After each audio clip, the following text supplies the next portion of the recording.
Hello friends, welcome back to my channel. ಜಾತ್ರೆ 2ನೇ ದಿನ. ಅವತ್ತು ಹಿಂದಿನ ದಿನ ನೈಟ್ ನಾನು ಮಲಗೋಷ್ಟರಲ್ಲಿ 1 ಗಂಟೆ ರಾತ್ರಿ ಆಗಿತ್ತು ಅಂದಲ್ಲ. ಅದ್ರದ್ದು ಮತ್ತೆ ನಾನು ಒಂದು 6:30ಗೆಲ್ಲ ಎದ್ದೆ. 6:30ಗೆ ಎದ್ದು ನಮ್ಮ ಮನೆಯವರು ಆಗಲೇ ಹಾಲು ಕರೆದು ಹಾಕಿದ್ರು.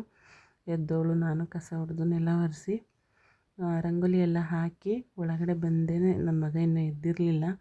ನೈಟೆಲ್ಲ ಬಟ್ಟೆನೂ ತೊಳೆದು ಹಾಕಿದ್ವಲ್ಲ, ಅದನ್ನು ಜೋಡಿಸಿ ಸ್ನಾನ ಮಾಡಿಕೊಂಡು ಪೂಜೆ ಮಾಡೋಣ ಅಂತ ಬಂದೆ. ಪೂಜೆನೂ ಮಾಡಾಯಿತು. ಮತ್ತೇನು ತೇರ್ಸ ಎಲ್ಲ ಮುಗೀತಲ್ಲ, ಇನ್ನು ಮತ್ತೆ ಇವಾಗತ್ತು ಮರಿ ಕಡಿಯೋದಿರುತ್ತೆ ಜಾತ್ರೆ. ಅದಕ್ಕೆ ಜಾತ್ರೆಗೆ ನೆಂಟರೆಲ್ಲ ಬರ್ತಾರೆ ಅಂತ ತಿಂಡಿ ಬೇಗ ಮಾಡಿಬಿಡೋಣ ಅಂತ ಇಡ್ಲಿಗೆ ಸರಿ ರುಬ್ಬಿಟ್ಟಿದ್ನಲ್ಲ, ಅದು ಚೆನ್ನಾಗಿ ನೆಂದಿದೆಯಾ ಅಂತ ನೋಡಿ ಅದಕ್ಕೂ ಸ್ವಲ್ಪ ಉಪ್ಪಾಕಿಟ್ಟೆ. ನೆನ್ಕೊಳ್ಳುತ್ತೆ ನಾನು ಪಲ್ಯ ಎಲ್ಲ ಮಾಡಿ ಚಟ್ನಿ ಮಾಡಿಡೋ ಅಷ್ಟರಲ್ಲಿ ಅಂತ. ಇಡ್ಲಿ ಹಿಟ್ಟೆಲ್ಲ ಮಿಕ್ಸ್ ಮಾಡಿಟ್ಟು ನಮ್ಮ ಮನೆಯವರು ಹಾಲು ತಂದು ಒಳಗಿಟ್ಟಿದ್ರು, ಯಾರಾದರೂ ಬಂದರೆ ಕಾಫಿಗೆ ಅಂತ. ಮತ್ತು ಪಲ್ಯಕ್ಕೆಲ್ಲ ತರಕಾರಿ ಎಲ್ಲ ಬೇಯಿಸ್ಬೇಕಲ್ಲ, ತರಕಾರಿ ಹೆಚ್ಕೊಳ್ಳೋಣ ಅಂತ ತೆಗೆದಿಟ್ಟು ರಾತ್ರಿಯೇ ಕಡಲೆಕಾಳು ಮತ್ತು ಬಟಾಣಿನ ನೆನೆ ಹಾಕಿದ್ದೆ. ಸ್ಟವೆಲ್ಲ ಒರೆಸಿಟ್ಟು ಹೋಗಿದ್ದೆ. ಬಟಾಣಿ ಕಾಳು ಮತ್ತು ಕಡಲೆಕಾಳೆಲ್ಲ ನೆಂದಿತ್ತು ಚೆನ್ನಾಗಿ. ಆಮೇಲೆ ಎಲ್ಲನೂ ರೆಡಿ ಮಾಡಿ ಮಧ್ಯಾಹ್ನ ಅಡುಗೆಗೂ ಊಟಕ್ಕೂ ಅನ್ನ ಸಾಂಬಾರು ಪಾಯಸ ವಡೆ ಎಲ್ಲ ರೆಡಿ ಮಾಡಿಟ್ಟು ನಮ್ಮ ಅತ್ತಿಗೆನೂ ಅಷ್ಟರಲ್ಲಿ ಬಂದರು. ಅವ್ರನ್ನೂ ಹೋಗಿ ಕರ್ಕೊಂಡು ಬಂದೆ. ಅದಾದಮೇಲೆ ಎಲ್ಲರೂ ಒಟ್ಟಿಗೆ ಜಾತ್ರೆಗೆ ಹೋಗೋಣ ಅಂತ ನಾವು ಹೋಗೋ ಅಷ್ಟೊತ್ತಿಗೆ ಸುಮಾರು 2 ಗಂಟೆ ಆಗಿತ್ತು. ನೆಂಟರೆಲ್ಲ ಬರ್ತಾರಲ್ಲ, ಅವ್ರಿಗೆ ಊಟ ಕೊಟ್ಟು ಹೋಗೋ ಅಷ್ಟರಲ್ಲಿ ಒಂದೊಂದು ಸರಿ ಜಾತ್ರೆಗೆ ಹೋಗೋಕ್ಕೆ ನಮಗೆ ಟೈಮ್ ಸಿಗೋಲ್ಲ. ಎಲ್ಲ ಮನೆ ಹತ್ರ ನೆಂಟರು ಬರ್ತಿರ್ತಾರೆ, ಮನೆ ಹತ್ರ ಯಾರೂ ಇರೋಲ್ಲ ಅಂತ ನಾನು ಮನೆ ಹತ್ರನೇ ಉಳ್ಕೊತೀನಿ. ಈ ಸರಿ ಹೆಂಗಾದ್ರೂ ಫ್ರೀ ಮಾಡಿಕೊಂಡು 4 ಜನನೂ ಹೋದ್ವಿ. ನಾನು, ನಮ್ಮ ಅಕ್ಕ, ನಮ್ಮ ಅತ್ತಿಗೆ, ನಮ್ಮಮ್ಮ ಎಲ್ಲರೂ ಜಾತ್ರೆಗೆ ಅವರು ಈ ಕಡೆ ದೇವಸ್ಥಾನದ ಹತ್ರ ಹೋಗ್ಬಿಟ್ಟು ಬರ್ತೀವಿ ಅಂತ ಈ ಕಡೆ ಹೋದರು. ನಾನು ಮತ್ತು ನಮ್ಮ ಅಕ್ಕ ಜಾತ್ರೆ ಸೈಡ್ ಹೋಗೋಣ ಅಂತ ಹೋದ್ವಿ. ಅಲ್ಲಿ ನಮ್ಮ ಅಕ್ಕ ಮತ್ತು ನಾನು ಇಬ್ಬರೂ ಅಲ್ಲಿ ಟ್ಯಾಟೂ ಎಲ್ಲ ಹಾಕಿಸ್ಕೊತಾ ಇದ್ದರು. ಸ್ಟಾರ್ಟಿಂಗೆಲ್ಲ ಟ್ಯಾಟೂ ಎಲ್ಲ ಇದು ಮಾಡ್ತಿದ್ರು.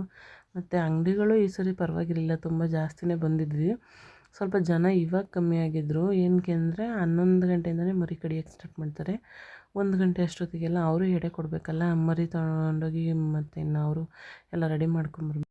ಅವರು ರೆಡಿ ಮಾಡ್ಕೊಳ್ಳೋ ಅಷ್ಟರಲ್ಲಿ ಇಲ್ಲಿ ಭೂತಪ್ಪನ ಕುಣ್ಸೋಕ್ಕೆ ಸ್ಟಾರ್ಟ್ ಮಾಡ್ತಾರೆ. ಸಂಜೆ ಸುಮಾರು ಒಂದು 3 ಗಂಟೆ 4 ಗಂಟೆವರೆಗೂ ಭೂತನ ಕುಣಿಸ್ತಾನೆ ಇರ್ತಾರೆ. 3-4 ಹಳ್ಳಿಯವರು ಬಂದಿರ್ತಾರೆ. ಅವರು ಇಲ್ಲಿ ಭೂತನ ಕುಣಿಸೋದೆಲ್ಲ ಮಾಡ್ತಾರೆ.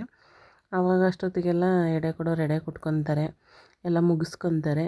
ನಾವೂ ಬಂದಿದ್ದು ಲೇಟ್ ಆಗಿತ್ತಲ್ಲ, ಭೂತನ ಕುಣ್ಸೋದಾದ್ರೂ ನೋಡ್ಕೊಂಡು ಹೋಗೋಣ ಅಂತ ಅಲ್ಲೇ ನಿಂತ್ಕೊಂಡು ನೋಡ್ತಾಯಿದ್ವಿ. ಅಮ್ಮ ಅವ್ರು ಇನ್ನೂ ದೇವಸ್ಥಾನಕ್ಕೆ ಹೋಗಿದ್ದರು. ಅಲ್ಲಿ ರಶ್ ಇತ್ತು, ಒಳಗಡೆ ಹೋಗೋಕ್ಕಾಗಿಲ್ಲ ಅಂತ ಅಲ್ಲೇ ಈಚೆಲ್ಲೇ ನಿಂತಿದ್ದರು. ಮತ್ತೆ ವಾಪಸ್ ಆ ಕಡೆಯಿಂದ ನಮ್ಮ ಹತ್ರ ಬಂದು ರಿಟರ್ನ್ ನನ್ನ ಮಗನೂ ಕರ್ಕೊಂಡು ಹೋದರು. ದೇವಸ್ಥಾನದ ಹತ್ರ ಹೋಗ್ಬಿಟ್ಟು ಬರ್ತೀವಿ ಅಂತ ನಾನು ನಮ್ಮ ಅಕ್ಕ ಇಲ್ಲೇ ನಿಂತ್ಕೊಂಡು ನೋಡ್ತಾಯಿದ್ವಿ. ಮತ್ತಿನ್ನು ಜಾತ್ರೆ ಕಡೆ ಇನ್ನೂ ಹೋಗಿರಲಿಲ್ಲ. ಜಾತ್ರೆ ಕಡೆ ಹೋಗಬೇಕು ಅಂತ ಅಮ್ಮ ಮತ್ತು ನನ್ನ ಮಗ ಎಲ್ಲರೂ ಬರೋವರೆಗೂ ವೆಯ್ಟ್ ಮಾಡ್ತಾ ಅಲ್ಲೇ ನಿಂತಿದ್ವಿ. ಅವ್ರು ಬರೋವರೆಗೂ ಭೂತನ ಕುಣ್ಸೋದು ನೋಡಿಕೊಂಡು ಅವ್ರು ಬಂದಮೇಲೆ ಸ್ವಲ್ಪ ಹೊತ್ತು ಮತ್ತೆ ನಮ್ಮೂರವರು ಭೂತನ ಕುಣಿಯೋಕ್ಕೆ ಸ್ಟಾರ್ಟ್ ಮಾಡಿದ್ರು. ಆವಾಗ ನೋಡ್ತಾ ನಿಂತಿದ್ವಿ.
ಎಲ್ಲ ನೋಡಿಕೊಂಡು ಆಮೇಲೆ ನಾವು ಹೊರಟ್ವಿ.